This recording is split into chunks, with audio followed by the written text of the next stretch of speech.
यो त अति भयो। हेपाइको पनि एउटा सीमा हुन्छ नि। राप्ती सोनारी गाउँपालिकाले अब आउँदो वर्षमा गर्ने कार्ययोजनाको एउटा लिस्ट बनाएको रहेछ, जसमा कुन वडामा कुन कामलाई प्राथमिकता दिने, गाउँपालिकामा के काम गर्ने भनेर। मैले बार बार आवाज उठाएको विषय थियो शमशेरगञ्ज 0 बजारदेखि लिएर वार्ड नम्बर 2 शमशेरगञ्ज 14 टोलसम्म जोड्ने बाटो, पिच गर्ने बाटोको विषय। तर हाम्रो यहाँको वार्ड नम्बर 8 को प्रतिनिधिहरूले सायद उनको आवाज पुगेन, या उनी कमजोर भए, या वार्ड नम्बर 8लाई हेपियो। यसमा हाम्रो वार्ड नम्बर 8 का जनप्रतिनिधिहरूलाई मेरो के अनुरोध छ भने चाहिँ, यदि राजनीति नै गर्नु छ भने चाहिँ आफ्नो टोलको विकासको लागि राजनीति गर्नु।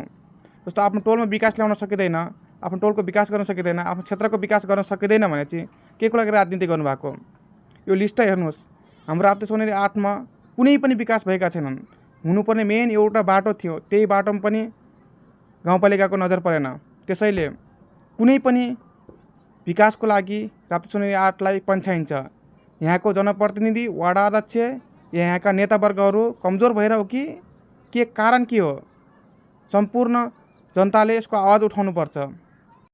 सबैले समग्र रूपमा आवाज उठाउँ। हरेक विकासका कार्यहरू अन्त मात्रै किन हुन्छ? अरू वडाको विकासको तुलनामा राप्ती सोनारी 8 एकदमै पिछडिएको छ। त्यसैले सबैले आफ्नो आफ्नो क्षेत्रबाट आवाज उठाउनुहोस्। हाम्रो 8 नम्बरको मुख्य बाटो नै यस्तरी विकासविहीन छ भने चाहिँ अरू के को आश गर्ने हो?